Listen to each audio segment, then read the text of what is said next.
Yes. So what did we talk about today? Can you summarize what we talked about today with Brody? Oh, by the way, Brody's in the house. We did some performance arts stories. We didn't do any performance art. We didn't do it ourselves. Oh, thank Talked God. about some stories. What else did we do? That was it. We just talked about some stories. We just danced for an hour and a half. That's true. We just did performance art. art. Yeah, I was miming. I was rubbing my nipples and helicoptering. What was her name? Ambrova? Ambrava? Yeah, Marina Abramović. Marina Abramović. That was really, I really enjoyed talking about that because, Abramović. I don't know, I have a heart and the stuff is really, really, really moving to me. Yeah, that was a tough one. A little bit emotional. Trigger warning. Yeah, there was just, here's a good place to put a little bit of a trigger warning because there was some kind of gruesome stuff, like some pretty heavy stuff. We were silly on this episode and we goofed around, but like being pretty heavy as well on some gnarly stories. So so I brought us a list. I can't talk. From culturetrip.com. I got to shout out where I got the list from, of course. Do you? I mean, I feel like I have to. Okay. We talked about conceptual artists, performance artists, and just a lot of crazy stories. I have about a list of 7 or 8, and we just talk about each of them and reflect.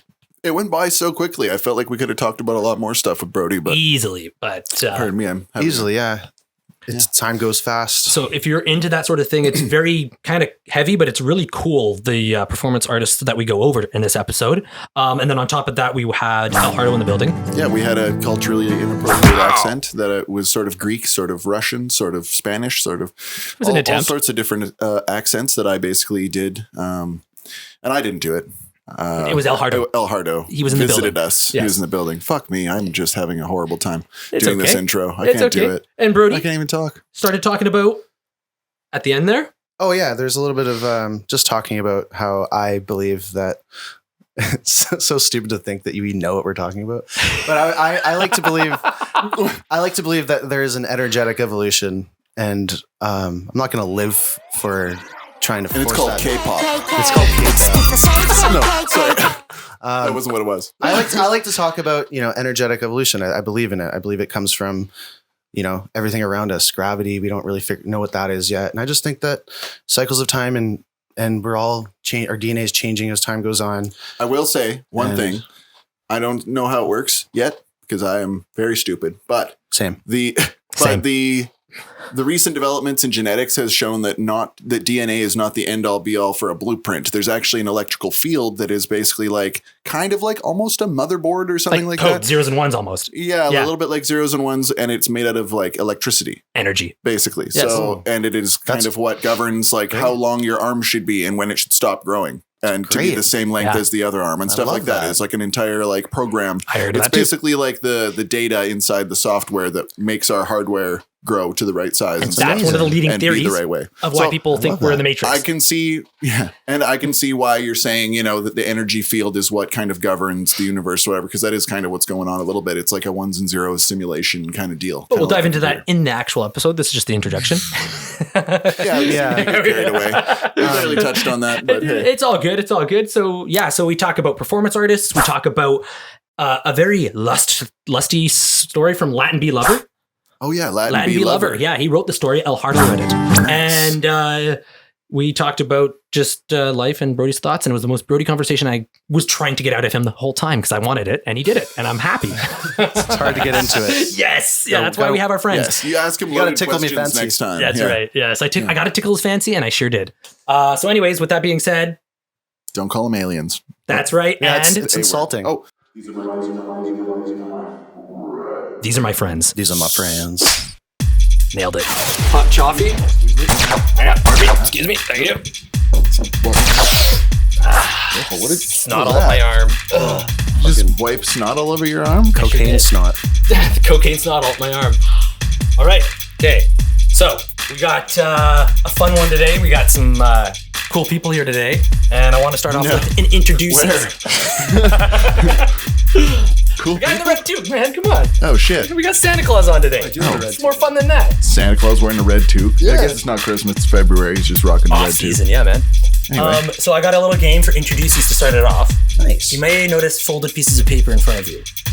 I did. Oh, Mine says for Brody. would you look at that? You're supposed to be like, whoa, crazy. I Immediately didn't notice started that. to open it, and I think your almost hand blew got the whole slapped. thing. I got excited. So I'm going to start.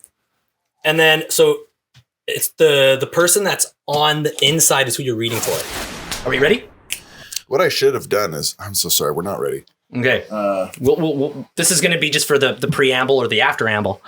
I set it up this way when really I should have set it up. John Goodman's tits. John Goodman's tits. I'm glad I don't have a picture of him in my head right now. I do. What? I have a picture of him in a diaper. You're trying though. Now you do. I don't know. I don't know. I see. You just don't know who he is. Yeah. All right. You don't know who he is? Husband from Roseanne. Yeah. I've heard about him. The big guy. You ever watch Roseanne? I've heard of him on the streets. No. You've never watched Roseanne in your whole life? What era? 80s. No. 80s. I wasn't born then. I'd say. I mean, I wasn't either. I just recently got into the only reason why he watched appreciating the 80s type of films. Floyd, right? Wasn't born then. Don't know what it is. No idea. No clue, yeah. Green Day? Now you're starting to get more in my mind. I'm ignorant. No. Okay. Take 2. Welcome to the show. We got Santa Claus and check. We switched mics. We are on the different side now.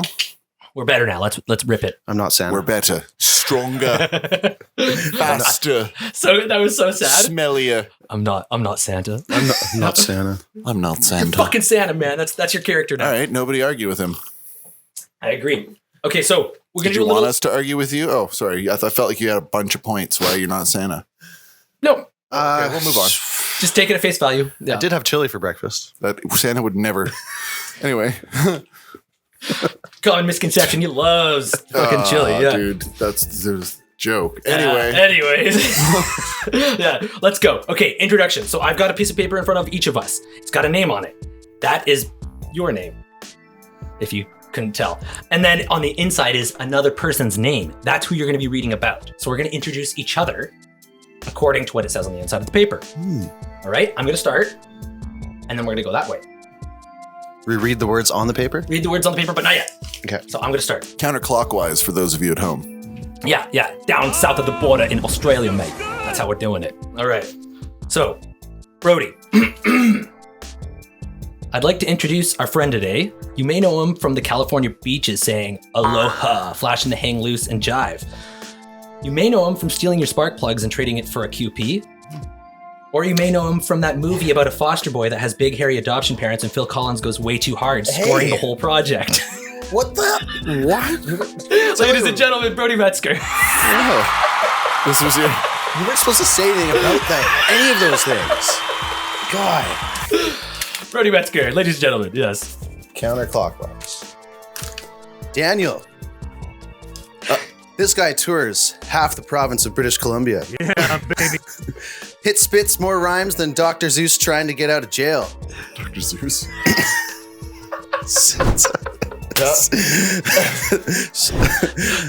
I heard he nursed a baby squirrel back to health with his hair alone.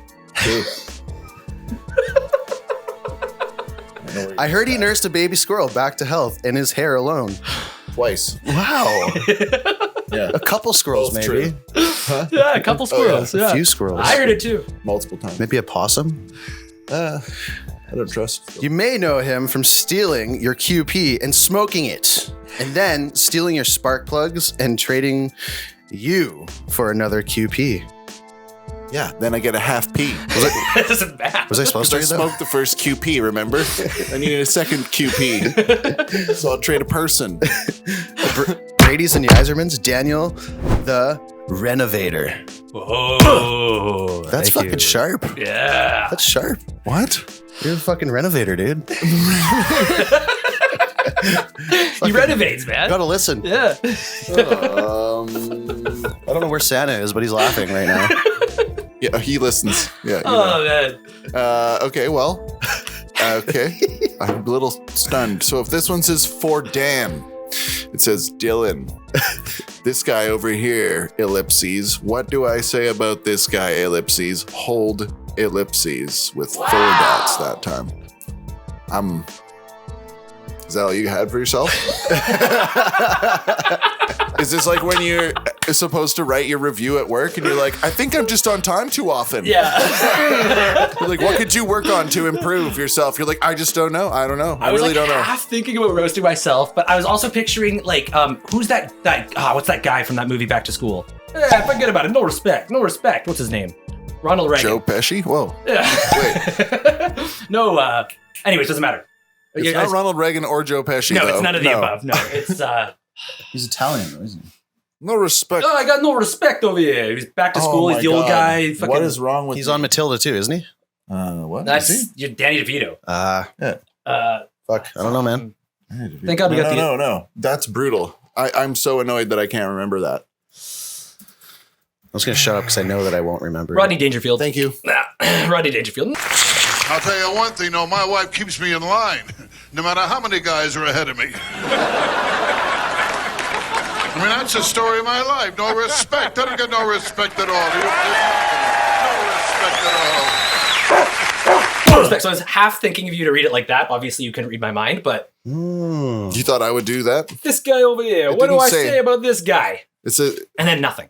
Because you don't have nothing to say about me. Should we go back and have me do You got nothing to say about this guy. What do I got to say about this guy over here? What do we got to say? That's even more of an insult. I mean, we were roasting each other. It was a roast. It was kind of a roast. You know what I mean? Introducible. Good thing I called you Tarzan. I called you a stoner. I called you a stoner. Yes, you did. Stoner bashing time. I told you that you fucking toured half the province. Weed heads. You fucking dope heads. Big weed heads. Bunch of potheads. Marijuana brain. Stoner bashing time. That's right. Yeah, anyway, so that was the introduction game. Wow. Yeah, we introduced each other. He's drunk at like 10:30 in the morning, and he's gonna talk to us. Introduction game. This is my friend Brody. Introduction deuce and He's from LA. I'm gonna start calling him Uncle Dylan. Uncle Dylan. Yeah. 10 o'clock on a Saturday, man. It's Miller time. Don't you got to drive to U-boat? Well, it smells like you've been cleaning I've only your bong had in 6. here. They're light. Oh my God. I'm fine. All right. Okay. So, Brody, how are you doing? Well, now that everyone knows I'm us doing well. great. Yeah. It's a fine Saturday. I got to sleep in. Nice. Thanks for asking. Yes. I'm doing good. And tell us a bit about yourself. Tell us about what you like to do. How you like to play. I like to play lots of music. I like to read, but I never do. Cool. Nice. Same. Yeah, same, actually. I like to be in the outdoors too, a lot. Yep. Never usually inside. I like the cold. I like the hot. Is it making you uncomfortable right now to be indoors? Nope. Oh, good. Yeah, because it's room temperature. Actually, a small percentage. Yeah. Just to be honest. Well, watch out for the light. It's very close to your head. I know. Yeah, you got a tit light. Yeah. Just make sure. Oh. If I chuckle, John Goodman's. Yeah. Yeah, if you Is that chuckle, how you do it? animatedly. it's a nice nipple. Yeah. I like the outdoors. Mm-hmm. And, Thank you. I like to go for a drive down Munn Road. Up and around Munn Road in that area. Yeah, you just drive back and forth. All day long. God, I love it out here. These gas prices Feel too. so free. I don't know where that is. Twisting and turning on Munn Road. Throw it in second gear going down the hill, Watch out for my brakes. Yeah. Okay. Second gear going down the hill. So that's sexually attractive. But what do you do for your actual Breaking this thing? Like you have a band or something? I do have a band, yes. They're called TREACHERY. Yo, let's fucking move! Another fucking coward!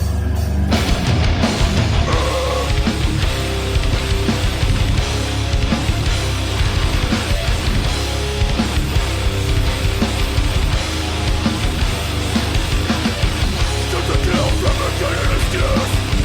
They are all the twisted the news. When it all comes crashing down, stay silent when you hit the ground. Right. Tell us about them. They are a brutal hardcore metal band. Brutal. Also kind of like have some What's that? there's some like They're metalcore aggressive. influence to it. And there's also some type of like older style kind of riffs going on there, older style metal kind of riffs. Yeah, I call us a brutal hardcore metal band. And we have lots of fun. There's lots of energy. Kobe brings a great frontmanship to our band. We played a show over at the Voyage Fantastique on think last week. I can't That's where remember I the was. date. Yeah. And my brother got left in an ambulance. Yeah. Yeah. I was You just left him in there? Yeah, I just sent him home. Yeah, in the ambulance. Yeah. Is he all right? I think so. Yeah, I haven't talked to him since. You've been giggling, so it seems like he's okay. we stopped playing and I was like, Tyler's in an ambulance. And I was like, what? Yeah. Without me? What happened? I love ambulances. But anyways, yeah, no, he did a great job there. I think that's the best we ever played. You guys killed it. We have music on Spotify and all the platforms and all that kind of thing. It's How have I not heard about this show? Why didn't I hear about the show? I don't know. It's on the Facebook. Don't you have the Facebook? That's why I didn't hear about it. I don't go on it really. It's on the Facebook. I don't know, but Cody did the sound. Oh, good. Well, it sounded good then. Yeah, it sounded great. Yeah. Shout out Circle A Studios. Yeah. So yeah, exactly. Yeah. Big shout out. That's the greatest sound because it was. Okay, so hold on one sec, Brody. Sorry to cut off you. Hold that thought. Let me just interject for those who don't know. Is that we've just played a show recently too. We played a show with your band, and that was really wicked. And I really liked your band and what they did. And in my semi-half-educated opinion, I feel like you guys are kind of more traditional hardcore a little bit, and there's a little bit of deathcore here and there when it starts to get really heavy. But I think that I like the fact that you guys are kind of more traditional, straight up, just like straight up deathy kind of hardcore. Like it's nice. I don't know. I only heard good things at that show about you guys. So, yeah, and cool riffs. Only felt good things too. I thought it was awesome. So yeah, anytime you guys want to play again, I feel like that would go well. Hell yeah, sweet. That's a pleasure. I just wanted to quickly throw that out there because that show at what was it called? Used to be District. The Wicked Hall. Yeah, the Wicked Hall. That was a good night. That was a really good night. Fuck, thanks, man. It was a pleasure playing with you guys. Yeah, it was awesome. It was fun. Killer show I heard from outside the bar. Oh yeah, you didn't make it inside. Yeah, because I was working at the radio station, and then I got there, and then my ticket got given away, and then I was like trying to talk to somebody, and the only person that would pick up was my brother, who was half cut of a snowman's dick. He was so wasted. Yeah. Do you know? Okay, funny. What? Great guy. He's a great guy. I'm talking so much shit about my brother. Ripping Tyler apart. You guys at these shows. Anyway. Yeah. So, thing about your brother at that show, actually, I don't know if I told you, but one of the funniest things, I just like, it's a show. It's super friggin' loud. I'm walking through. I'm going back and forth between where my drums are and like the back area and stuff. And I like see him in the middle, and I was just like, oh, hey, what's up, dude? And he's like, hey, he gives me the nod or whatever. And it's like super loud. We're like screaming, yelling over top of the music or whatever. And he just looks at me. He's like, job. And I'm just like, I know, dude. Like, thank you, man. Like, that's awesome. I really love what you've been writing and like what you've been doing. It was awesome. I really like it. He looks at me. He's like, job. I'm just like, no, I know. Yeah, cool. He's just like smiling at me. I'm like, okay, man, see you later. Just like, take off. That was like the last I saw. It was so funny. That's amazing. So obviously, I mean, today's a good day to announce who Jub is. We've been keeping it kind of a secret, but we have a fan viewer that you may have heard stories from on past podcasts that comes from a guy named Jub. Yeah. And Jub is obviously his real name. But yeah, it's my brother. It's his brother. That's my brother. The one that gets super drunk like a snowman's dick and then I just learned about sent away in an ambulance. And what is we that? love him. Yeah. I just learned about this today. Rodney Dangerfield. The snowman dick? Yeah. Yeah? No. I didn't think so. Never heard him say that. Yeah, I didn't either. Half cut of a snowman's dick. Yeah, no respect. You see it now? Yeah, if you say no respect. No respect. Come on. Rodney Dangerfield here. It's back. Yeah, that's I got it. Yeah, I remember that bit. Yeah. Half cut of a snowman's dick. Come on. Yeah. I'm breaking somebody else. I don't know. What's happening right now? I don't know. But anyways, yeah, that was a great show. It was a great show. But yeah, no, it's weird to me to hear that there was a show like that and I just didn't even hear about it at all. Well, it's a new venue. What was the venue? Voyage Fantastique. And where's that at? It's like under a house. Kind of right across the street from the YMCA by the cemetery there, by the church, cathedral. Downtown, close to Fort Street. Oh. Yeah, it's just like right around Fort Street, and it was a good venue. It was like under construction, but yeah, it's like a long rectangle kind of venue. It's got a lot of room. I think there's about 150, maybe 160 people there, and there was like it was jumping. Filled. How big compared to like say Lucky Bar? It's around the same. It's probably a little bigger. It's bigger actually, like that, but a little bit bigger, maybe. Yeah, a little bit bigger. Hallway like that with just the band at one end. Yeah, I kind of like that format. It's great. It makes a crowd look really big. It does. You know what I mean? Like it feels like the show's packed, and then you could still fit like a whole bunch of people if you want. But when you look out, it's like, Oh, that's a lot of people. A nice thing about a room like that is that you can have people in the front. You know, people kind of rush to the front to see a band they like or like a part of the song or a song. Never had that experience. And then you have the people that kind of hang out in the back. You know, my people. My peeps. You have that room. If you get tired of moshing, you kind of take a breather in the back. Yeah. And arms crossed, judging. Exactly. Yeah, those guys. Yeah. So yeah, it was great. Cool. I'm glad to hear it, man. Rad. And then Brody's a wicked drummer. If we Killer didn't drummer, get that, Brody plays the drums. One thing too to put out there is Voyage Fantastique is a art gallery. Okay. So shout out to those guys, Dan. And it looks cool in there, obviously. Yeah. Okay. Yeah. So there's a lot of art. I met the girl too who owns it. I forget her name. Renee. nice. And Nice she save. she was like, oh yeah, I love this kind of music. I used to be in England. I lost my teeth when I was in England at a show and all this kind of Hardcore. stuff. She was like, and I was like, oh, that's sweet. She didn't live there or anything. I used to be in England. I just was. I used to find myself there once in a while. Lost my teeth. Never went back. Yeah. Ever since lost my teeth, didn't decide to be in England anymore. Victoria. That's it. Anyways, yeah, Fair. those guys Cool. were cool. Rad. Okay, and then we're gonna move it along here quickly before our first break because we're already at 22-minute Oh point. my gosh. Well, for camera's sake, but 22 minutes. Where has the time gone? half of it was nonsense about John Goodman's tits, but I digress. Whoa. Is there anything you want to talk about brought to the table? And can you do it in 8 minutes or would you prefer more time? It's more of a 9-minute conversation, isn't it? Yeah, 8 minutes and 50 seconds. Yeah. We have time. 8 minutes and 50 seconds. Okay. Let's try to do it. Was there something you wanted to talk about? Let's There's nothing I want to talk about right now at all. That's true. Me neither. I have do you nothing think? at the moment. Okay, you have nothing that you want to... We gotta work it in warm there. you in? Okay, so I'll start. We got to work you in, It's all right? always the same. It's like, did you bring anything? I'm like, no, man. I'm like a responder. Yeah. I just say smart ass shit to your hard work. Yeah, I just quip. That's what I do. I'm a quipper. I'm more of a quipper. Try and feel the what we want to talk about. If there's something that's bothering you on your mind. Yes. I mean, tons, but I don't want to bore the people with it. Yeah. No. Open up to me and Brody. The people want to hear. What's ailing you, bud? Heroin. Dude. Where is it? Give me some. No. It's in your coffee, actually. Oh, that's why this coffee is not waking me up.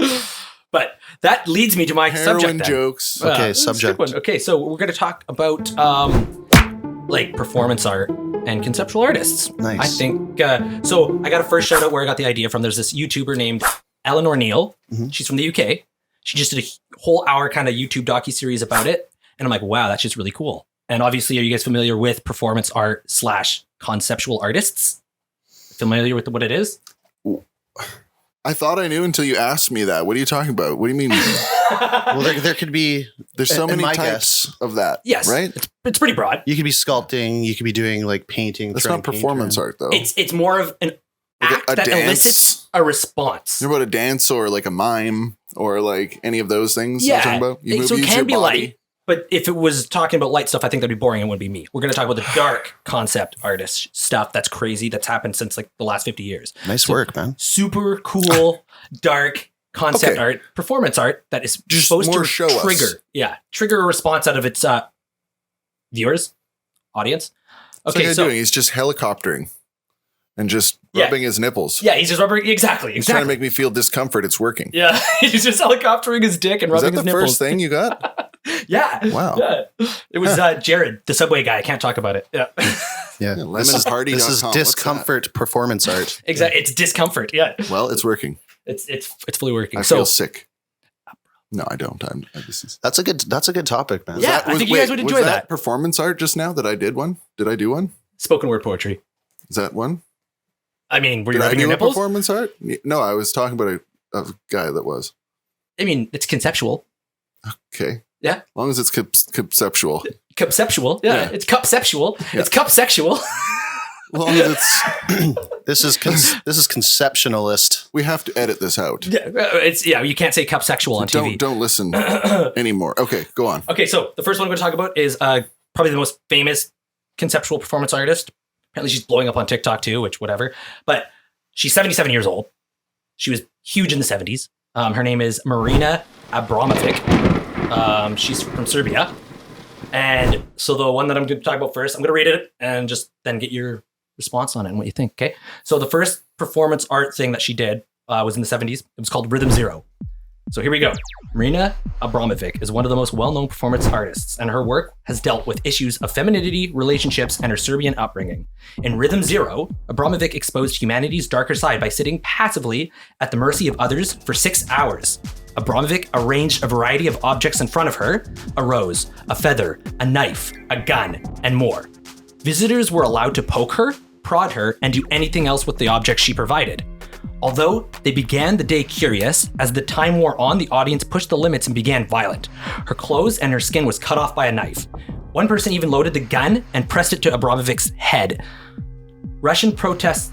So that's the first one. Yeah. What?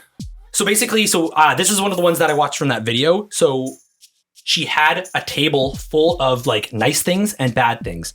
She signed an agreement that no matter what happened, even if they killed her, she wouldn't press charges. And she would allow spectators to come into this gallery and do whatever they wanted to her. Were they going to give her a nice tickle, or were they going to cut her? As the hours wore on. So it's just like a weird social experiment. To see the darker side of humanity, yes. It is heavy. She almost died. Wow. It's like a weird trap where she put herself as the bait. And she didn't say anything. She just stood there and cried. Some guy cut her whole shirt off so her tits were just out. Then they were like groping her.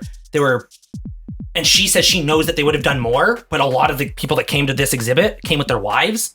But she said she could feel the sense that some of them would have R-worded. Ugh. Yeah, gross. So it was just to prove how, and they literally got so far, the last part of Rhythm Zero was literally a gun and one bullet.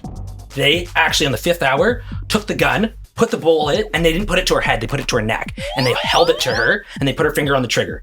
And she just sat there at the mercy of everybody. All it would take was somebody just go, and then boom, she would have blown her head off. And she just kept going with it. And she just went for the 6 hours. She couldn't do anything. She signed a contract. Nobody picked up the flower. Nobody picked up At the beginning, they did. The first hour, they were like curious and just like dogs sniffing at her and just like doing nice things. And a lot of the females, obviously, we talked about this in the last podcast. Yeah. The females were doing the nice things. Yeah. The males were going, as hour 2 hit, hour 3, they were pushing the limits farther and farther. They cut her neck so deep that she was bleeding, just gushing blood. What part of the world was this? Sorry. This was in Munich, I think. It was in Munich. I hope there were like cameras so you could see. It was filmed. Yeah. Yeah. You can see who the fuck faces are and like. And then them. After the whole thing was done, they walked up. She was like, "Okay, done. 6 hours." She started talking to people. They couldn't even look her in the eye, and half of them ran away, like little pussies. No shit. Yeah. What did you think? It wasn't a real person. That's like you didn't think she was going to start talking to you after, you stupid weirdos. Like almost 29 minutes is 28 and 40 seconds. Okay, so basically she like turned herself into a literal object and then watched everybody objectify her in the creepiest way ever. Exactly, and it was turned herself into a robot for like 6 hours. I think her point is strong. What people would do. Her point is strong. This is their state. A lot of places in our world are in. Yeah, and like it makes a powerful point, but it's sad as. It was she almost died. Incredibly sad. They almost slit her throat open, and they almost blew her head off. Maybe in a time we will be in a time where people will do nice things like that. There will be a greater vibration of happiness in the planet, hopefully. But I hope so. I hate to say it, but like the thing is, like only the accountability of those other people around kept that lady alive, because it seems like there was some really sadistic people there who would have taken it further if they were all alone. And so it like just goes to show what kind of creeps are out there. Makes me want to 6 hours. That's not that long. It makes me want to kill them back. Yeah, you know, like 100%. It's just like that. It awakens the more killing in your body. You're just like, oh, I want to murder them. Contagious. Now. It is. It's like those people doing something so heinous. You're like, I just want to. Anyways, it's time for a break. Break for our sponsors. Yeah, what's our sponsor? Huge Big. The Big and Huge.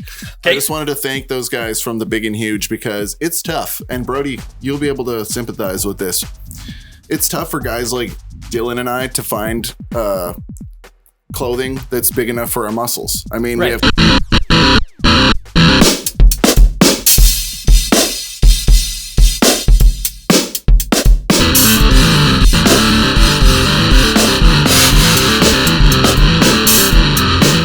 Come on down to Big and Huge. Get yourself a big friggin' size shirt.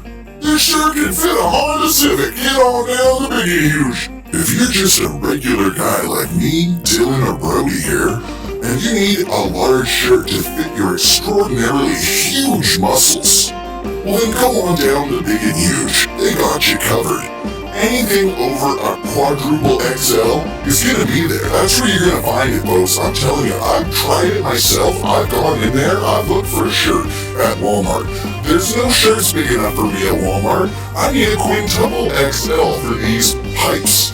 I'm telling you, for regular dudes, just like me, Brody, and Dylan, who have cumbersome muscles that are in the way, just so vascular, so incredibly enormous, and just hard muscles in the way. I'm like a balloon man walking around here. I need a big and huge shirt. Go on down to Big and Huge, do yourself a favor, get one for your dad, get one for your mom. Don't get any for smaller people, just get a Big and Huge shirt for yourself to put on, and then you'll thank me. Trust me, you'll thank me later. Go on down to Big and Huge and get a big shirt. And if you tell them Bucky sent you, and you mention this ad, we'll give you 25% off. Use code word Bucky when you go down to Big and Huge. Remember, wrap your torso in a big hug at the Big and Huge. Yeah. An umbrella company.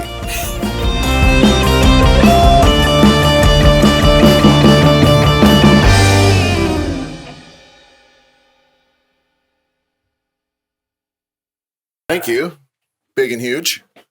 Thank you. Yes. Just wanted to. Yes. I'll Thank you. probably Big be and heading Huge. down to the Big and Huge after this to get myself a big frig off shirt, like a big shirt And cut off jeans that for will sure. a big shirt that'll be big enough for a regular dude muscles. Mm-hmm. Just 3 regular dudes with enormous muscles just trying to fit in a shirt. That's what I'm saying. So Big and Huge, thank you for providing shirts for regular dudes like us. That's right. Thank you, Big and Huge. Yeah, I don't know what my I'd do without quadruple XL fits perfectly. It's perfect. Yeah. Yes. Thank God this is a podcasting program, and for the 50 people that watch it on YouTube, relax. Just the mushrooms are kicking in. That's Yeah, just all I can relax. say. Yeah, that's all. You're not confused. It's hallucinogenic. Exactly. The camera makes you lose 10 pounds. That's what they say, right? Yeah. I think Brody said one of the funniest things ever. We were making a joke during the commercial about there being an apocalypse or whatever. You're like, quick, get the mushrooms. And I was like, the idea of a bag of apocalypse mushrooms is so fun. It's just like, yes, let's go.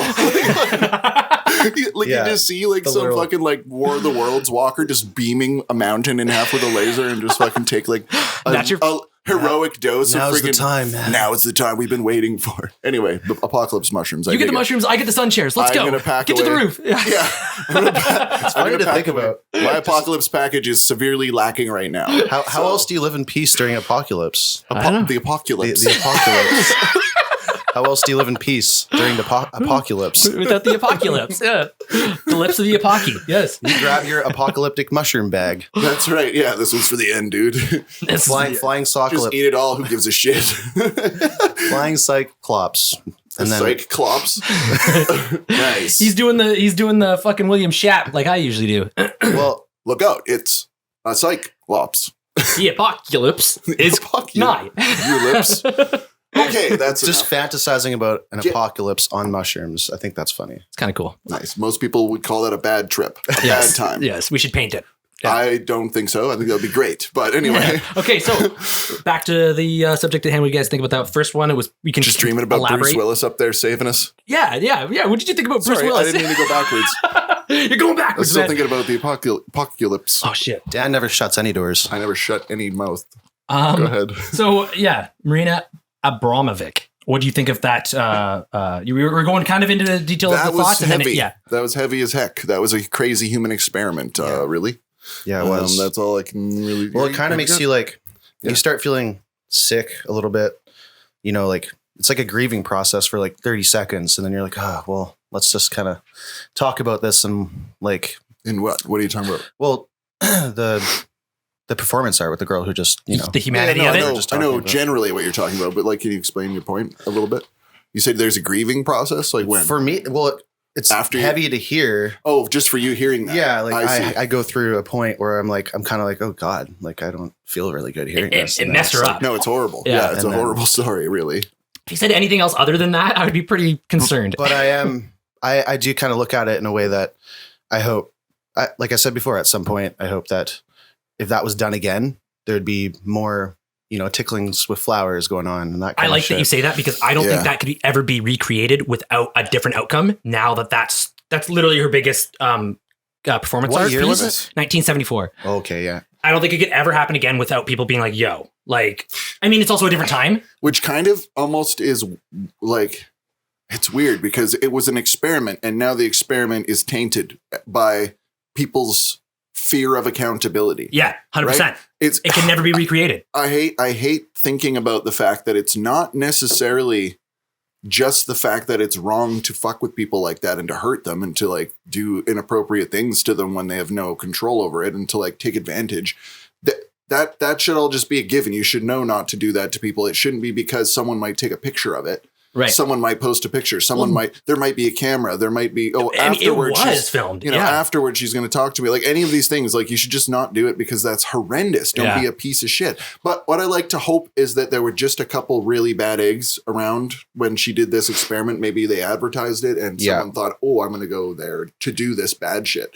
You know, maybe they didn't happen upon her. Mob mentality too, right? Like one guy sees one guy pushing the envelope and then the next guy's like, okay, I'm going to go a little farther and I'm going to go a little farther. It's like that whole game you used to do in high school or middle school. It's like who could say penis louder in the middle of class? Penis. And it's like, hey, you kids shut the fuck up. It's like you run off each other, right? Hopefully and that's what the whole people were like that. Yeah, continue.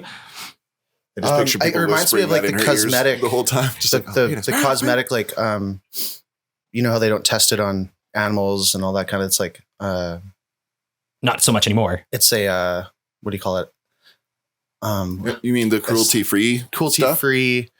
Yeah, that kind of like the makeup. And then the people in like a lot of times in like some places in like Western Europe, they'll go in like a store and they'll be like burnt with some of the chemicals and they'll be like in a glass and then they'll be doing all the things that they did to the animals on themselves. Oh, it's another, you're saying as another performance art. Yeah, it's a performance art. Oh, I see what you're saying. And they go through all the cruelty that the animals and all those things went through with the cosmetics and the makeup and all the, you know, there's a lot of chemicals and it can burn you. They don't know what they're doing. They're experimenting. Then they do an experiment. It reminds me of that kind of like 100%, experimenting with that. So I think it does make a big point, and it made a big point to me just listening to it because she's proving her fucking point. Her point is, look how screwed up people are. It was 6 hours. If that went for 8 hours, she could have died. And it's easily. It's like it opens my eyes, and it should open other people's eyes too. And you know, it opens.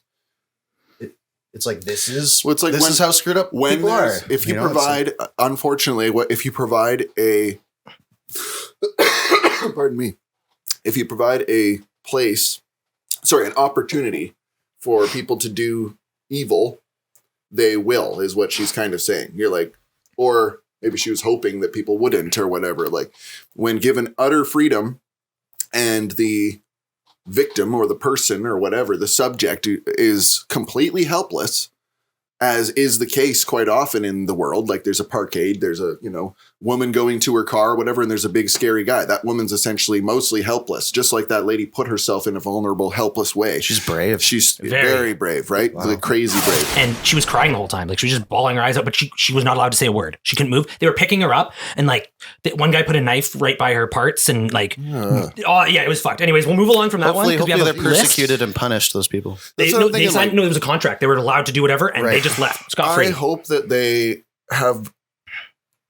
never forget it. You know what I mean? Like I hope that they're 100%. okay people and that they've learned from it at least, and that they have trouble sleeping at night because of what they did. That's what I hope. But anyway, we'll move on. I got a bit of a list here. That was heavy as hell. Yeah, I know. That's what I do. But it's an interesting experiment, though. It's cool. Yeah. Okay. So the next one. Yeah. Hold on to your seats. The seat is squeaky. Heavy is the heart of 1,000 lies. Yes. That's the name of my first album. Our first album. Just made that up. A little long-winded. Yeah. You just made that up? It was actually not bad. Yeah, I kind of dig it. Yeah. Heavy is the heart of 1,000 lies. A little long-winded. I think there's a song that might be for close. an album. There's a song that might be close to that, and I don't know who it is, but it's not the same. So. I'm pretty sure it's The Used. Wrong. Heavy is the heart. I tried. Okay, so we move along. Okay, so Russian protest artist Peter Pavlinsky has used extreme performance art to bring attention to corruption in the Russian government and all of his qualms with Russian society. In one of his most extreme living pain performances, Pavlinsky stripped his clothes off and nailed his scrotum to the floor of the Red Square, a central city square in Moscow, and he remained there for an hour and a half. He said this performance was a metaphor for the apathy, political indifference, and fatalism of modern Russian society. His other works of protest have included sewing his mouth shut and setting the wooden doors of a former Soviet security agency office on fire.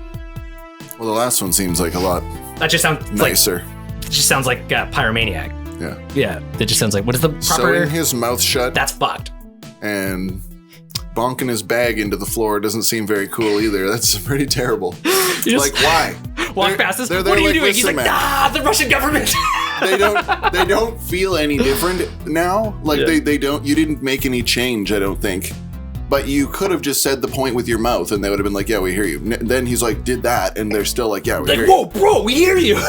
We already said we hear you. Like, there's no different Look, outcome. I sewed my mouth. What are you gonna do? He's like, ow. Yeah, that's horrendous. What a crazy dude. We do know that the politics in Russia is skewed and quite lopsided, but and to get anything done, you have to nail your nuts to the ground. I don't. Yeah. Yeah. If you're not doing that, then are you protesting? Firm stance. But I don't necessarily. I don't know really how bad it is there. If it's that bad, nut nailing. Yeah, it's a common thing. The kids are all doing it now. That's it's terrible. there's an epidemic. Yeah, nut nailing. Everybody does it now. It's just normal. God. You get a piercing. They get gauges. Like. What is that? Your Prince Charles? It must be Oh, pretty that's your Charles, dick. just singular. Prince Charles. That's just one nut. Prince Charles is two. Charles. Oh shit. Okay, so Yeah. Lower. Let's sink lower. Yeah. let's do it. It must Yeah. be pretty bad over there. Yeah. Okay, so I'm going to go to the next one. So this one, I'm going to say his name once. I'm going to butcher it a little bit, but it doesn't matter. I mean, it does matter, but it doesn't matter because I'm not going to stress on it, even though I just did. So, exposition number 1 was Guillermo Vargas Jimenez. Guillermo Vargas Jimenez. Thank you. Received death threats after his controversial exhibition in Nicaragua featured an Nicaragua. emaciated dog with "You are what you read." Emaciated. Can I help you? What did I say? Emaciated. I'm reading it with my William Shakespeare. I'm only hearing words. I'm not hearing a message here. I'm just hearing like butchery of the language. I need you to start again. Okay. So that I can. I would say it like I'm fucking reading at the top of a mountain. Guillermo Vargas Jimenez received death threats after his controversial exhibition in Nicaragua featured an emaciated dog with "You are what you read" written on the wall in dog food. "You are what you read" is written in dog food. It was reported that the dog had starved to death as part of Vargas's work. Ugh.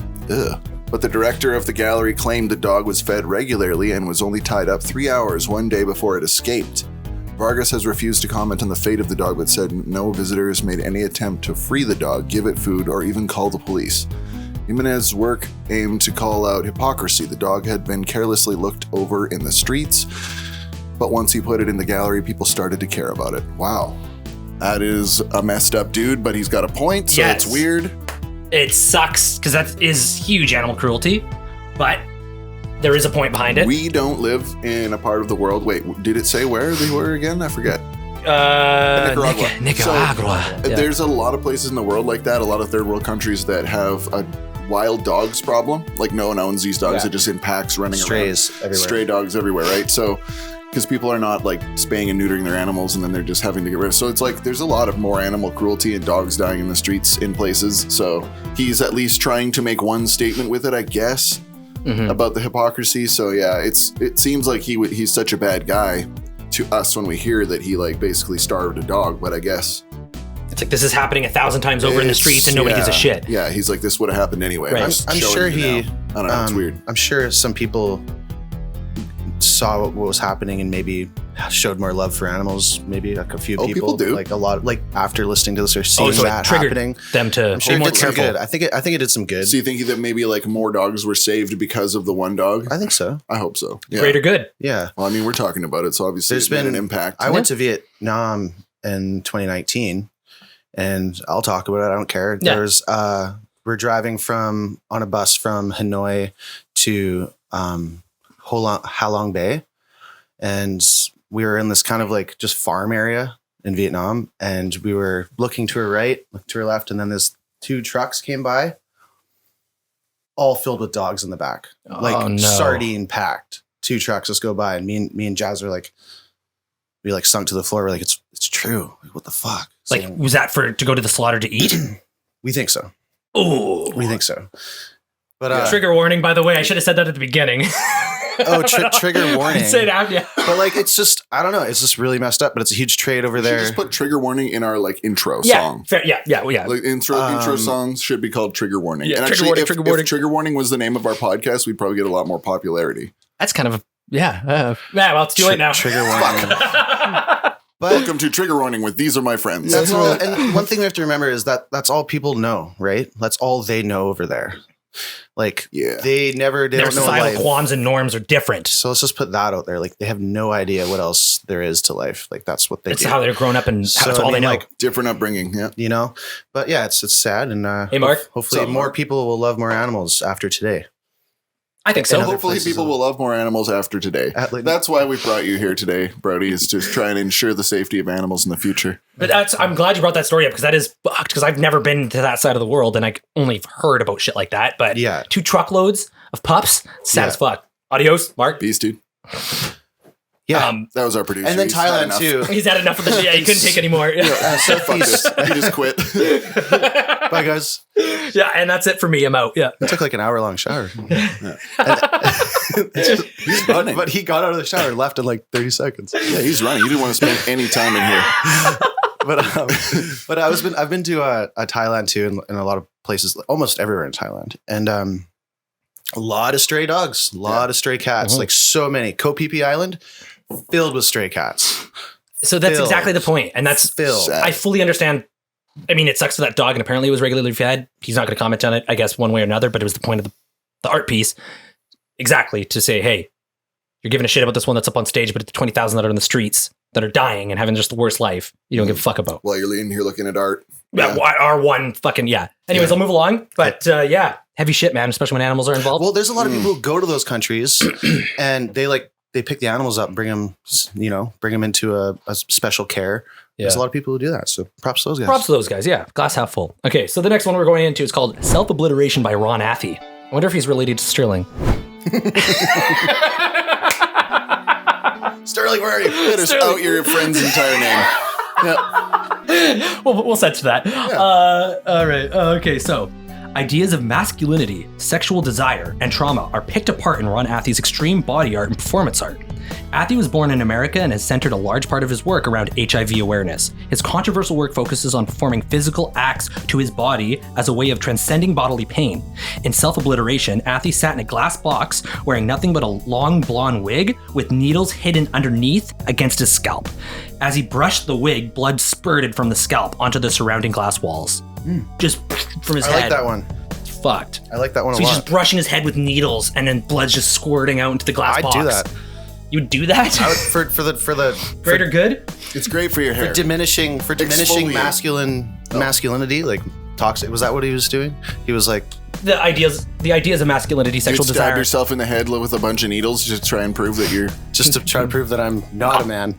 Oh, okay. Okay. Going the other way with it. If you just say it, we'll believe you. Yeah.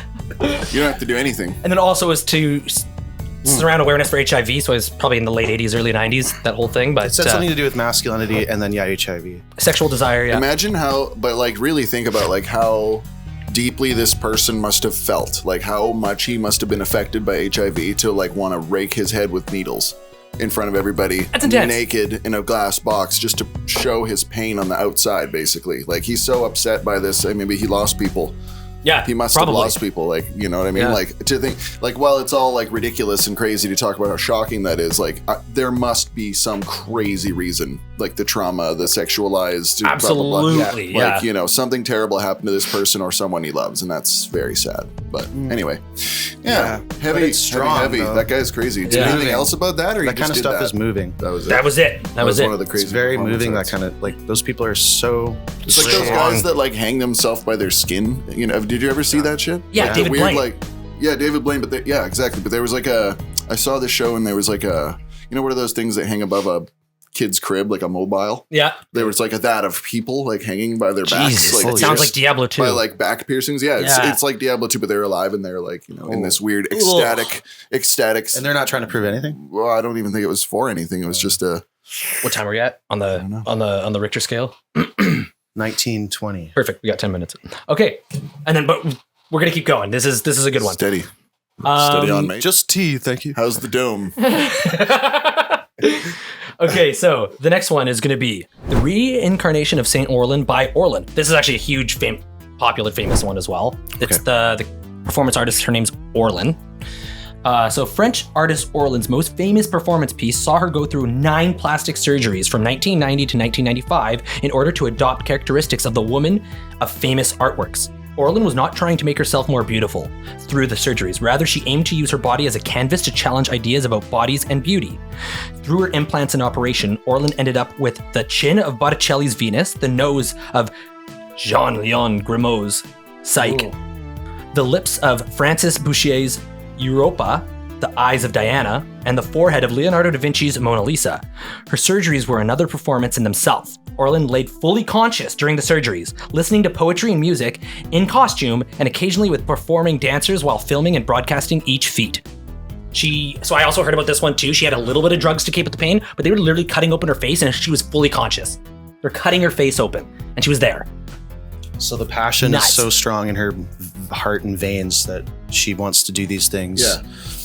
It's like, again, you'd have to feel so strongly that you're going to this weird nirvana state. Like, pain is something else for people like this. They don't think of it the way you or I think of it, which is to be avoided, right? I don't want pain. Right. But this person's just like, I'm going to go into this weird ecstasy thing and have, like, you know, maybe a little bit of drugs to help with the, like, the sharpness of it, but all in all, they enjoy it in some weird way. It's like how people enjoy tattoos and stuff. Like, there's got to be something to it because you don't go 9 times. Sadomasochist. If this was traumatic for her, like, she's like, I'm having my face molded to, like, the Michelangelo or whatever, the David, you know, whatever, all a bunch of famous art pieces. Bunch of famous art pieces. My face is art, you know, and she's got this like higher purpose feeling, you know. That's just like one weird angle of the universe looking at itself. That person is doing an experience that I and most people will never understand. She became obsessed with it.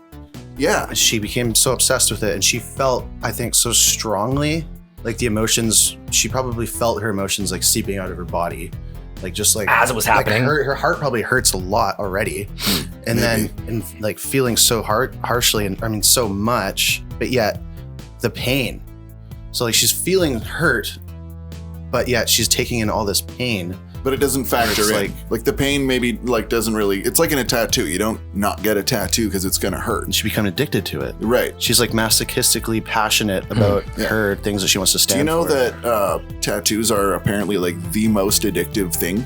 Like more so than heroin, more so than anything. It's like that makes sense. The likelihood of you getting a second tattoo is like 90-something, 99%. I'm beating the odds. It's crazy. If you just get one tattoo, that's you're a psycho. It's just rare. It's just comparatively. Like most people who have one tattoo have more than one. Yeah. And it's, just more so than cigarettes, blah, blah, blah. Just statistically anyway. Obviously, it's not like, oh, God, I need a tattoo or I'm going to freak out. That's not what I mean. I just mean like it's the statistics of doing it again is almost guaranteed. It's an experience. I've never had it. I've never done it. But getting your face changed into art pieces, though, that's the next level. It's because it's healthy. It's therapy. Tattoos, you think they're healthy? Well, they're not unhealthy, sorry. They're not unhealthy. I mean, it could be. Mental health is a thing, and if you feel good for like a year because you're dope tattoo, then that's good for you. Yes, they're good, and you release. I can see why it's so addicting. Yeah. And it doesn't like, you don't lose your house unless you're really addicted. So I guess I need another tattoo. Yeah. Fully covered in. Take out a second mortgage. Yeah. And then you start with the white, on the black after. I got half Post Malone. I need to finish him. Yeah. Oh my God. But yeah, no, anyway. So that's just the extreme version of that. This lady was like, okay, I know what I want now. It's like the equivalent of getting like a sleeve, right? She's like already has in mind what she wants. She's like, I'll have this nose, I'll have those. 5 years, over 5 years. Picked over, I want Diana's eyes, I want that. That's crazy. Yeah. I bet she does for a living. Crazy looking. That is what I want to see a what performance they look artist. like. Do we know what? We do. I can find a picture after, and I'll show you. We'll pop it up. She's we'll pop it up on the screen now. And then, but yeah, no, and the other thing too that's weird about her, she has these like weird implants as eyebrows. Had nothing to do with that performance art piece over 5 years, and she will not comment on them. She's like, those aren't for me. Those are just, and they some people say they kind of look like devil horns, but they're just her eyebrows and they're like popped up here. And she got rid of her eyebrows. And they're just like these big buffs up here. It's weird, but it's cool. Wow. I dig it. Okay, so we're going to go to the next one. What's the time? Do we almost have to go to our next sponsor? 24:30. I can get it in 5 minutes. Dealing with the bills, trying to pay the bills. Always, man. I gotta produce and I gotta get it. These guys got you on a short leash, don't Hell yeah, they? Man. Gad's Holy Lemons. But until then, we're going to talk about the Testicle Banquet by Mao Sugiyama. Testicle Banquet, yeah. So Mao Sugiyama caused a scandal with his performance art in Japan. Sugiyama, who identifies as asexual, underwent elective genital removal surgery and then had his genitals cooked and served at an upscale dinner party. 5 paying guests were allowed to taste the severed penis, testicles, and scrotal skin, which were seasoned with parsley and served alongside mushrooms. Although Sugiyama carefully followed all Japanese laws, he was later charged with indecent exposure. Sugiyama said the performance was meant to raise awareness. Look at it when they're eating it. He exposed himself to me. Presentation wasn't strong, but they're not on me anymore. Yeah. He was heard at the scene saying, "D's nuts." Got him. Yeah. That's in your mouth. Anyway, that's in your mouth. Yeah. That's the joke. The whole joke. Good that's one. In your mouth. Anyway. Sugiyama said the performance was meant to raise awareness about sexual minorities, ex-gender, asexual people. View photos of the meal here. Warning, the content is as graphic as it sounds. No, I'm good. Yeah. Now the warning? Yes, thank you. After all. It's crazy to think that the presentation wasn't good. The food presentation. It wasn't good. Yeah, apparently it was too good. Gordon Ramsay was there. Like, what is this bullshit? It was too presented. You got charged. I guess so. But it didn't. Presentation was excellent. Yeah. It was under glass. It was like beautiful. A couple of ballpark franks. What is this? Yeah. Oh, so the cooked junk. Excellent choice. Is it still nudity? Is it still like a crime of exposure if it's not attached? Not attached. I know. That's what. They ruled yes, obviously. They ruled yeah. So yes. He's like, so a conversation had to happen in the back. They're like, lawmakers are like, what do we do here? Is it indecent exposure if it's attached? It's like, we can't just have people doing this loophole. Yeah. Where they. Fucking good point, Dan. Good point. Elective. We don't need more of this. So I'm gonna say something as a correction. Elective genital removal surgery. I think I said electrical genital. No, you said elective. Oh, did I? Yep. Oh, okay. I didn't say electrical. They elected to do this. Okay. Obviously not a he. They're not interested in being a he. Very much didn't care about that part of themselves. Gender norms. Trying to part of the point. Yeah. Proving the point that we don't care about that. And what the point these other people are trying to prove, I don't know. Mm-hmm. Why and how much money are you paying? And are they just hungry? They're just like, I don't know, I'll eat it. Yeah. Like what? You've literally bought everything you can buy, and now you're buying junk on a tunk. Yeah. Buying junk. Buying junk. I don't understand these medium people. Rare junk, please. Medium rare. Ew, bro. I've tried the bowl ball. It's not as good. Also 5 people? 5 people. It's pretty good. Yeah, he was packing some heat. Pretty good. Yeah, he had a foot long for sure. I gotta say, I mean, were they full? Like, because I couldn't have another bite. I am full. Just thinking, like, how many people could I feed? Testicles are delicate, but are they a delicacy? Oh, they're delicate. Ask them. They're just like, didn't care for it. Like, you think they're gonna tell the truth? They're gonna be like, it was the best thing I ever ate. Yeah, I need more. From their weird, like, straight jacket that they're in. Hannibal Lecter mask back on. Yeah. Back to the cage you go. Away you go, mister. Absolutely insanity. Okay, where are we at? That's a wild place to be finding your brain. Brody, what's our next sponsor? I gave it to you before the show, so off the top of your head, if you can remember it. Cinnamon smelling shoes. Cinnamon selling shoes. And who's the company? Derek Kindman. Derek Kindman, cinnamon smelling shoes. And what was the tagline? Smell your shoes. Smell your shoes. Derek. My man Derek down at Cinnamon Smelling Shoes. I believe that they wanted to pair up with the Rubber Runners company so that when you run in Rubber Runners, you can actually smell a hint of cinnamon. But they're working on a deal, I think. I think I probably just exposed a bigger business deal than I should have. Oh, man, yeah. What about? Okay, I got a new one. Sandals. What? Wait, you can't just bail on our sponsor. You got a new one. We got a better offer in the last 10 seconds. Let's hear them out. You got a new one. No, this is more money premeditated. I've already thought of this one. Okay, go for it. You thought of it. They're a real company, or are you trying to fuck with us?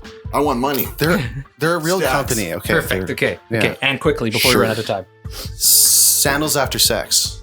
Okay. And So you put your sandals on after sex. makes sense. This is, and that's the punchline. That's the. And they don't smell like cinnamon? So you sell How sandals. long did you spend thinking of this one?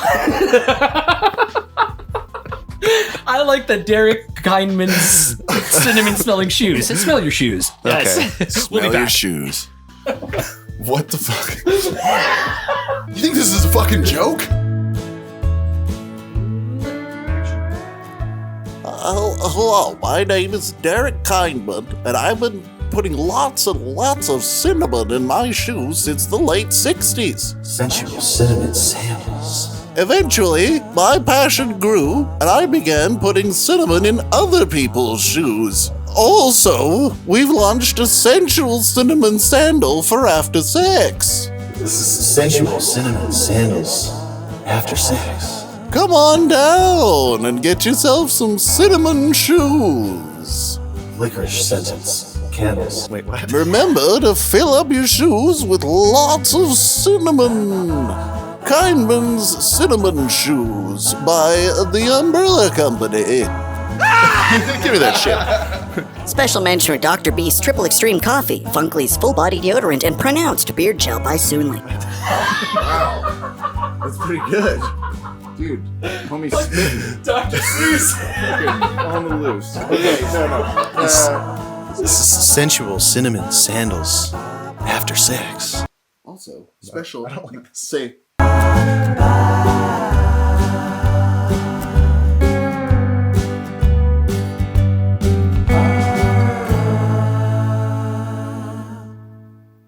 You always want to start with a good chunk of silence. Dead air or no air. Yeah. Wait a minute. Sorry. Wait. I thought we were all watching the commercial still. That's what we say on the radio. Yeah. No, sorry. I thought I was watching the commercial still.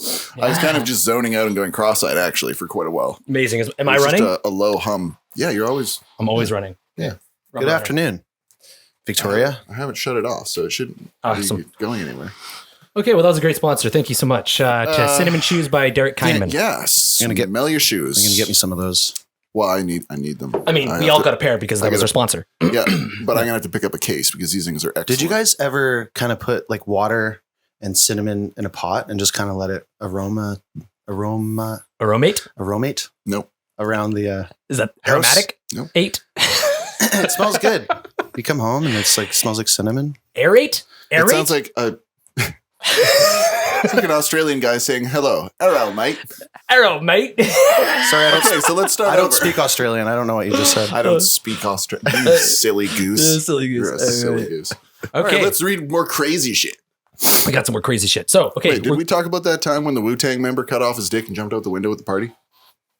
No? Oh, well, anyway. What were you going to say? Is that a real thing? Yeah. A member of Wu-Tang when he was on like PCP at a party Inspector or whatever. Deck? No. Who was it? No, how dare you? There's a lot of not that one. I would have said Was it Deck? a random member of Wu-Tang. Like it was a random one. That's crazy. man. Some lesser Affiliate. known Holy affiliate shit. of Wu-Tang. He at a party just like What did he have to prove? PCPs makes you nuts. No, he was going on apparently about like how like it's just he would sin to stop himself from sinning too much because he would just get too laid all the time and he was like only focused on one thing only and just like losing his life to it basically or whatever he thought in his like PCP. I mean, you could just stop doing it. Is he still with us? Yeah, I think so. Oh, he didn't die jumping out the window? No, Congratulations. no, he had to carry on with his decisions. Ah, Yeah. good. Much worse. Yeah, very much Yeah. worse. Well, yeah. I wished he died, but This one's for life. Fuck. Yeah. yeah. Oh, shit. I've made my decision while high as hell on PCP at a party. Thanks, everyone. Scarred everybody that was trying to have a nice party. Yeah. Damn. And it wasn't Inspector Deck. PCP What I'm is a saying, hell of a Wu-Tang drug. is nothing to fuck with. Yeah, no I shit. mean, they're just wild. I get kind of weak in the knees, or I get Just thinking about that scared story? just thinking about them. Startled. Yeah, I get startled. Wu-Tang. Ooh.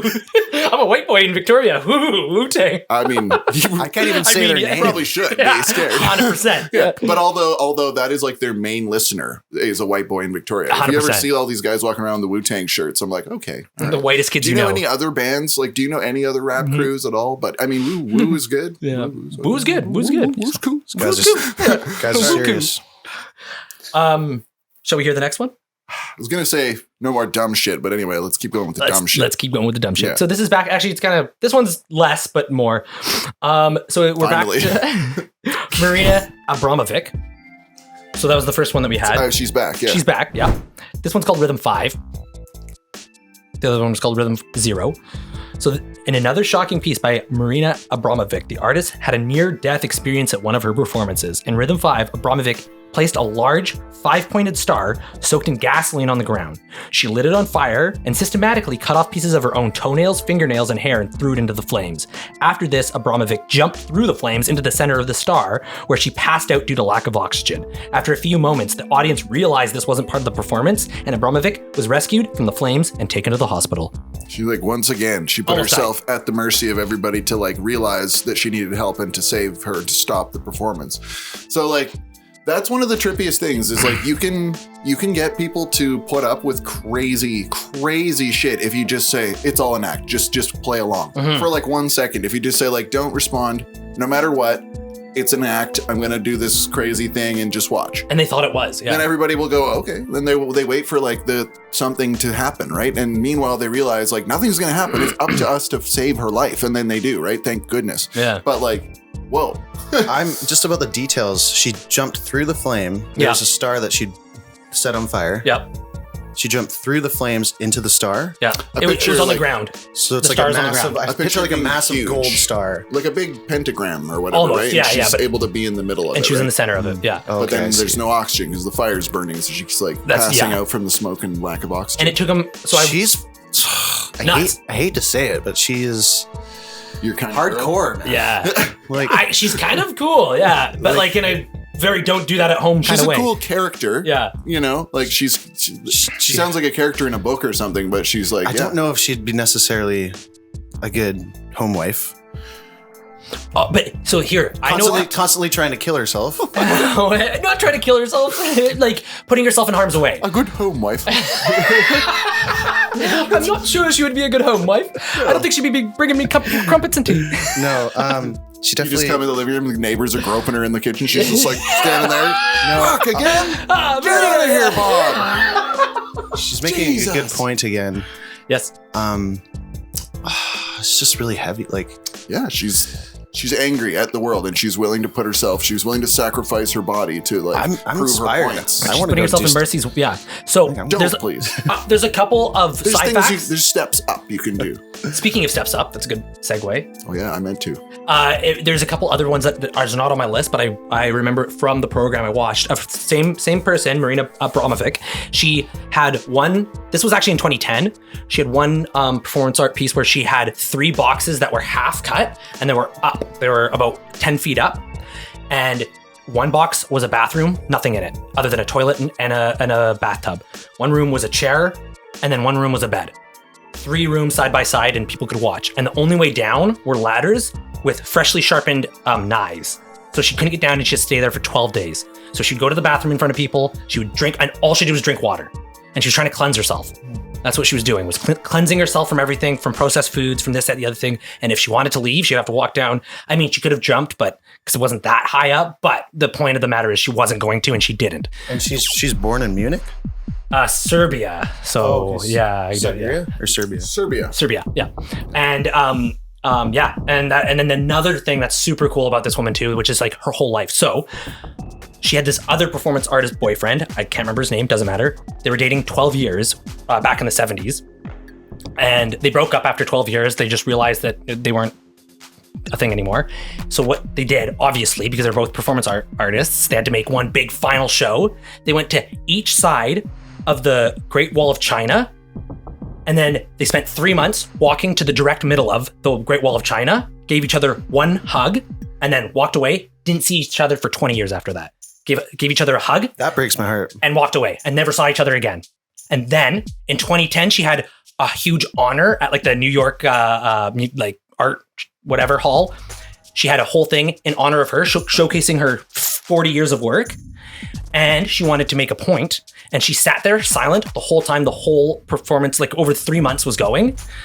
She was just like, people were watching all her stuff from the past 40 years. And then she was there, what was happening. And she would let people one at a time walk up to the table and just look at her. And just, they couldn't talk to her, they just look at her. And they would sit there for 5 minutes. Some of them would cry, whatever, because they saw her work and how beautiful it was. She's 77 or 70 at this point. Anyways, one man walks up. It was the guy that she hugged on the Great Wall of China. She hasn't seen the guy since like 1984. Whoa. First time she saw him and she started bawling her eyes out. And everybody's like, holy fuck, it was her boyfriend from 20 years ago. First time she saw him. They didn't say anything to each other. She got up, held his hand. He started crying. He walked away. Never saw each other again. How insane is that? How beautiful is that? Yeah. She's got an iron will. Yeah. Like, that's what she has, at least. You could say. This woman has like a tougher resolve than anyone. Yeah. Fucking stunning. She's taking free will to a whole nother level. Yeah. And while she's doing it, she is making an impact to people like us. Sending a message anyway. Yeah. How the 3 months walking to each other on each side of the Wall of China. Like, that's insane. Spent 3 months doing that. Hugged. Gone. Didn't see it for 20 years. 2010 thing in honor of her. 3 months? He comes. It took 3 months. Oh my God. That's how long the Great Wall of China is. It took 3 months. So to walk, I guess, from one end to the other would be 6 months. So I wonder how they got food and stuff. Anyway, whatever. I mean, obviously they had people help them, but something to look into. Wow. But people do these weird momentous things that are going to be very difficult. So crazy. Yeah, it's like Terry Fox style, you know. Like, you're right. The iron will do it. The will to do that shit is insane. And like 12 days of nothing but water and just she's got a lot. I've obviously never endured. Luckily for me, I've never endured anything that has made me have an iron resolve like that, you know, like what must have happened to this poor person. And what she had a very tough upbringing in Serbia, which is part of it. Sounds just absolutely hellish. Yeah. You know, Serbia, what she must have had to go through for this to be what she chooses to do to herself, you know, to make a point. Serbia, what? Sorry? It's not, well, I couldn't imagine it being easy living there at all. Like, and her mother was cold, never said love you, that sort of thing. I don't think there's much freedom there growing up at all. I mean, I can't imagine in the 60s. I don't even think, you can't do anything. I don't know much about it. I don't know much about it. Doesn't sound nice. Yeah. Doesn't sound nice. Okay. That's my crazy list. That's a good list. Yeah, that's my crazy list of performance and conceptual artists. That's pretty crazy, dude. Pretty wild trip. Nice moves, man. Yeah. Nice moves. Slick. Yeah. nice moves, man. Yeah. I almost cried like 3 times. It's heavy shit, man. And nice podcasting, bro. That's what I try and do. And when I saw that, I'm like, that's what I got to talk about. These guys would love it. Yeah, it's pretty crazy. So I emailed you something that I think would lighten the mood a little bit. Uh-oh. Wow, he's all over it. Pretty funny. Such a good man, charmer. Hey, what can I say? Yeah. I like to produce shows. Oh my God. We've got, what is this? Who's this from? I'm trying to see. Was it Jub Jub? I don't know. No, it wasn't Jub Jub. Oh, it was Budge Budge. No.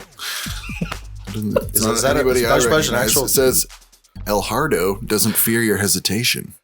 A subconscious tale by Latin bee lover. What? Is this Latin bee lover? The Latin bee lover. Oh my God. Sending us something? That's incredible. Oh. Do you want me to read it in an inappropriate, culturally inappropriate? I think that's appropriate. I think I know. And I'm going to try to do my best El Hardo impression. Perfect. Here. He's not really from anywhere in the South. Like, he's not from the Latin States, is he? He's just like a guy who puts on a shitty accent like me. So when I impersonate him, I'm just impersonating a guy. But that's the surprise. That's the surprise. Oh. What? The surprise is you're not actually reading it. What the hell? We have El Hardo in the building. El Hardo, please have a seat. Hello. Thank you. El Hardo, he's here. He's here to read the story.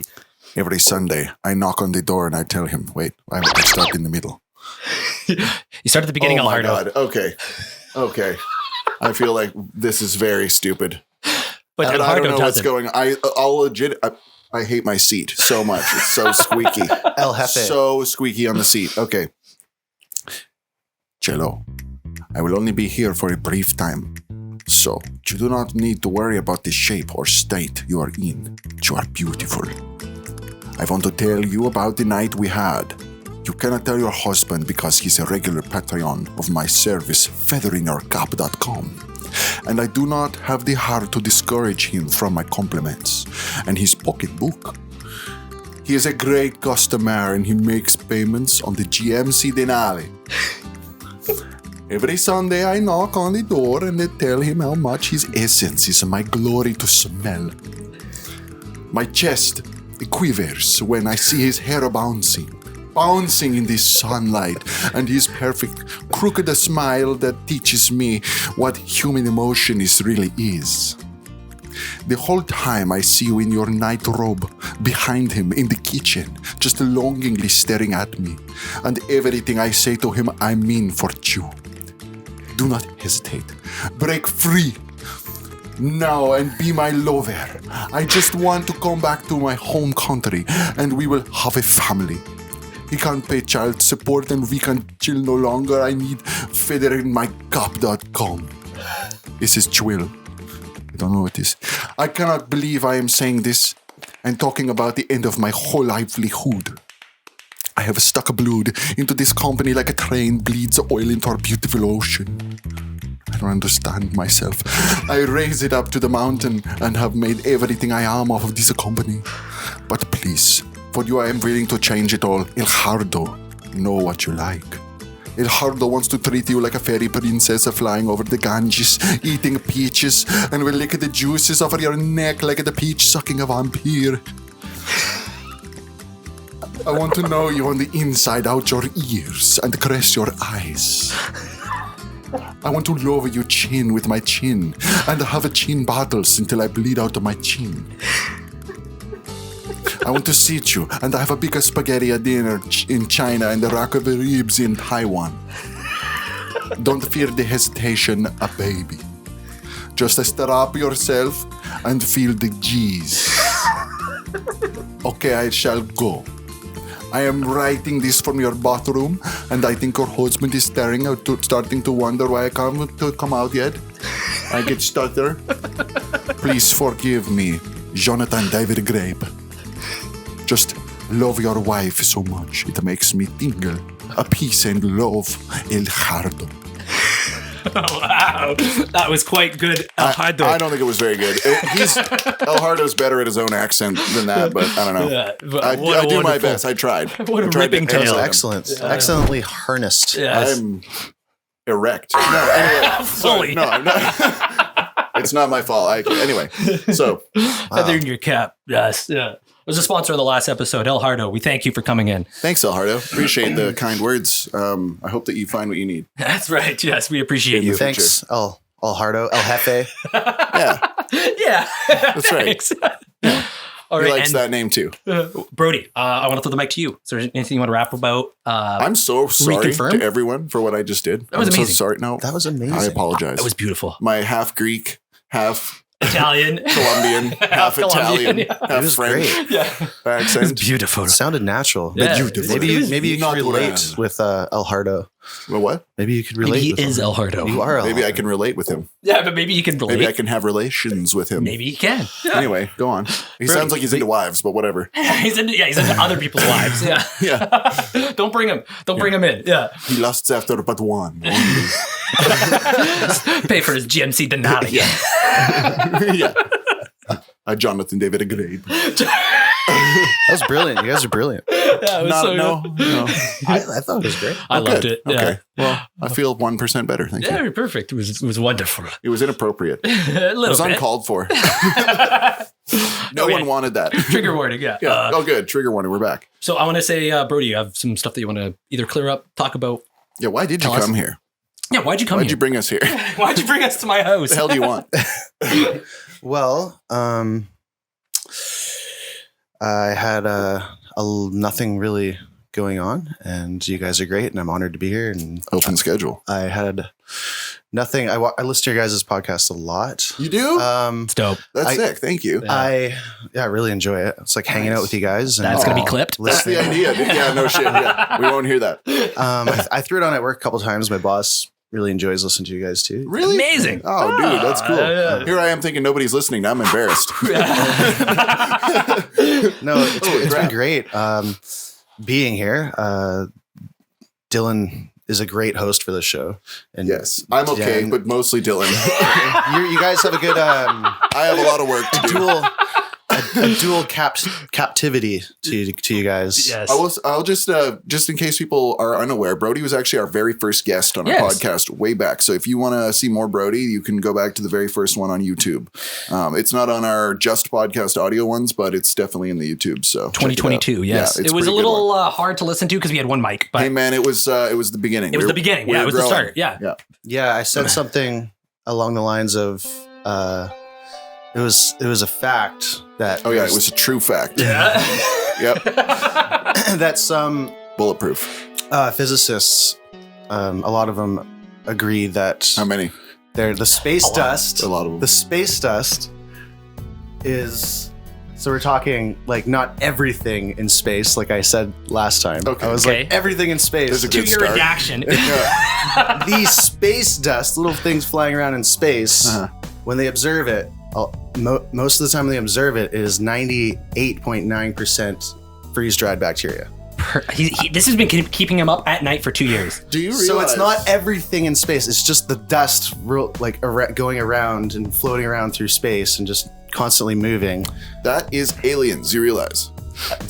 Alien dandruff. What you're saying that's what I'm is saying. That a thing that nobody's proven for sure yet is already true and for a long time is what you're suggesting. That's why I argue with you about this, is because what you're saying is aliens are out there everywhere. It's freeze-dried bacteria. You can just find bacteria. Well, if they found one microbe, if they found any life that was not on Earth, we would know about it and it would be aliens.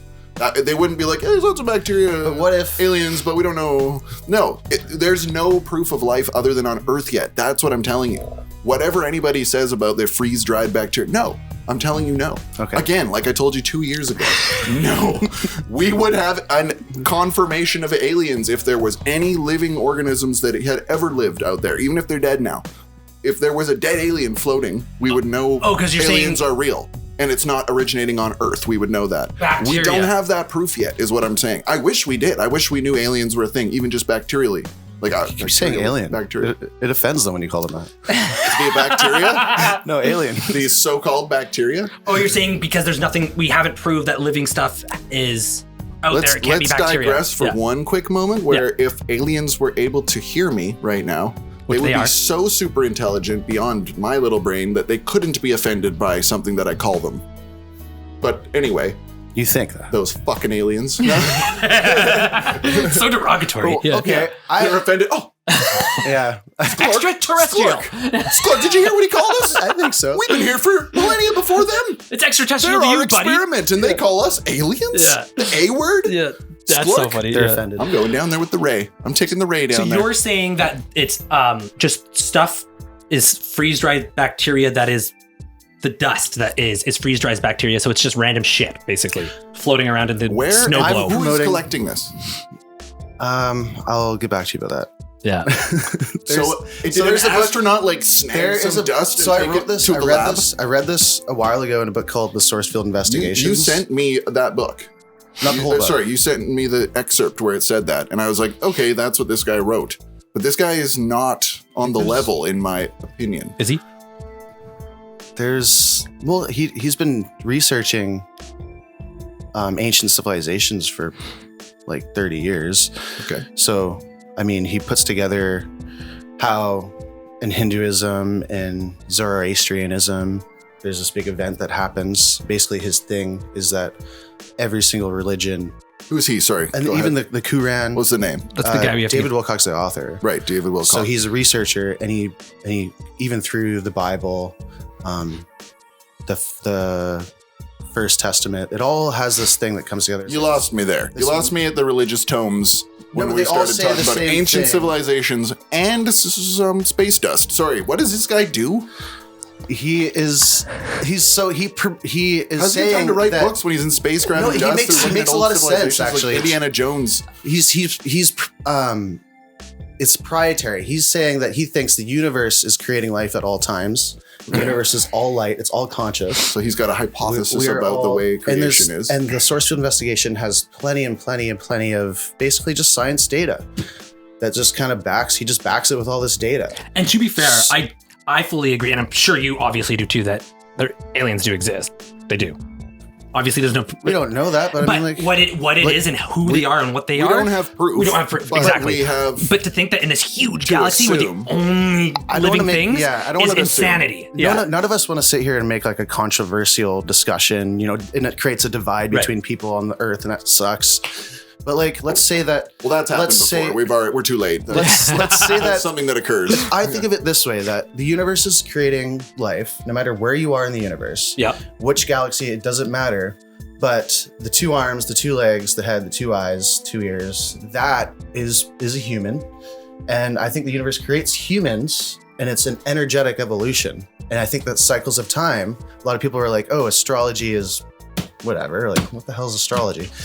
But if you if you look into it, there's things like the 25,920 year cycle, which is called the precession of equinoxes, and that is basically all it is a wobble in the Earth's axis. Just does that, and that's 25,920 years. Does that again, 25,920 years. If you go back 25,920 years, we existed. Well, yes. If you go back that twice, Neanderthals. But what happened is 40,000 to 50,000 years ago, our DNA somehow started to change, right? Right. As it is all the time. So what I think is that there's an energetic evolution going through space, like through everything, and it's all in codes. And if the guy like Alfred Fritz Popp, who proved that our DNA has 12,000 photons of light in one of our DNA or something, I think 10,000 photons of I wouldn't have corrected you, but yeah. So the universe is all light and love, and if it's all conscious, and if we are the universe and we are stardust and everything's the same thing, it's conscious. Why couldn't it be creating us? Why couldn't it be then a force that is unknown, be going through us at all times, writing the codes in our DNA and changing us like that 25,920 year cycle? So if you go back 25,920 years, there's tools just start to be created. Musics, and we start to make stones and for people who are buried, like tombs. We start to do ceremonies. We get more. So some key civilization things, leaps like happen. Tools, you're saying music, art starts to happen around that time, and then they don't do anything for 25,000 years, and then they do another bunch. But if you divide that by 12, it's just 12 zodiacs. That's 2,160 years. 2,160 years is an age of a zodiac. If you go back 2,160 years, so we're coming up to that. The age was the age of Aries. I think it was the age of Aries, and that's when Rome ruled. That's when the Roman Empire was like, they were like, "We'll tell you how to live. We're gonna. This is the church. They were the Queen Victoria of their time. You live like us, or you don't live like us. You're exiled, right? Yeah." Yeah, she was the boss. So if you look into like Michael Newton, not Isaac Newton, he did like 160,000 cases of people who have died and come back to life, like near-death experiences. Mm-hmm. It's really cool. 160,000 cases? Yeah, like he has a book written, and they all say the same thing. They're like, "Oh yeah, I saw the light," and they float. It's really boring. They're like, "Yeah, I died, and there's a bunch of light." It's not actually boring, but I saw super this. Boring. They always see themselves, and they're speaking to themselves. What happens after you die? Whatever. Boring. Yeah, boring. Don't care. So I'm not dead yet. It's just interesting because the cycles of time is all I'm trying to say. I have to go to the washroom. So sorry. So 2,160 years is when Roman empires existed. Now it's the age of Aquarius that just kind of started. So, and now a lot of people like Michael Newton and some others think that a lot of those people reincarnated into like America, because what's America doing right now? They're like you need to live like this. We're time repeats itself, and that's been whatever that classic saying is it's time. History repeats itself. That's a classic saying, and it's true. And it's obviously like, so you're breaking it down into like the Iron Age, the Bronze Age, but then at a grandiose scale of each different age that evolves. And it's true because. Well, it's true into the fact that I believe and agree with you, because there's also a theory about like the orange in the box. I think I've talked about that theory with you, where if you put an orange in a box, it will, and this is over millions of years, obviously, none of us has the capacity to even comprehend what it actually is, so there's no proof to this exactly, but some leading experiments say that time will repeat itself to a sense where if you have an orange in a box, it will go through all the decomposition states, it will go into nothingness, it will be just energy, particles of lights, whatever. And then after so many millions of years, it'll literally come through again and be an orange again. It'll come back to being an orange again. And then, so what they think is, it is, yeah, just an alternate. And so that's why a lot of people think that the most realistic, if we're thinking of religion, is like reincarnation. But it's not reincarnation really. It's just how the world spins and keeps going. So you'll be around again. It's also a hopeful way of thinking. You kind of like to think that you're not going to be just worm food for the rest of your life and it's dark. That sucks. But you know what I mean? Mm-hmm. So it could, who knows? This could just be stuff that people are saying to make themselves feel better. But I also do believe it. And I do believe the energy system of how it all works. Because who the fuck to say that, like, why am I here talking into a mic? This is energy. I'm energy. Everything's energy. You know what I mean? Positive energy. Positive energy. And yeah. So I fully agree with you. And yeah. It's basically cycles of time and energetic evolution. And I think it's the coolest thing. That's amazing. I think we're almost out of time here. I'm gonna wait till what are you at on that thing? I can't see.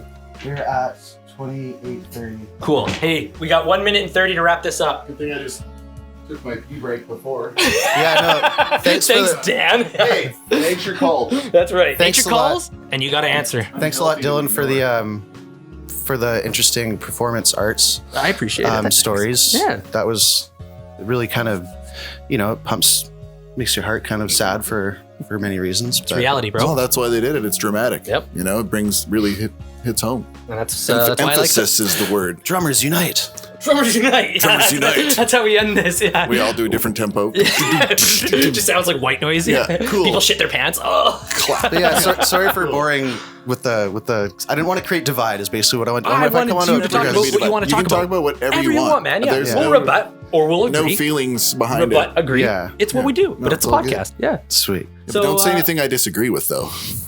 Okay. Fucking, I'll have your. I'll find. There's an article that says. I'll find the article for you. It was in Cosmopolitan, okay? Yeah. There's an article that a guy that a strongly, I believe it. I don't think you made this up. I know you didn't make it up. Astronomer. I forget his name.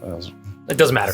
So, anyways, we bid you adieu. That was a great show. I had fun. Thank you, Brody, for coming. Yeah, I think we're near the end. Yeah, that's it. Yeah, Escort Hannah. Yeah, Escort Hannah.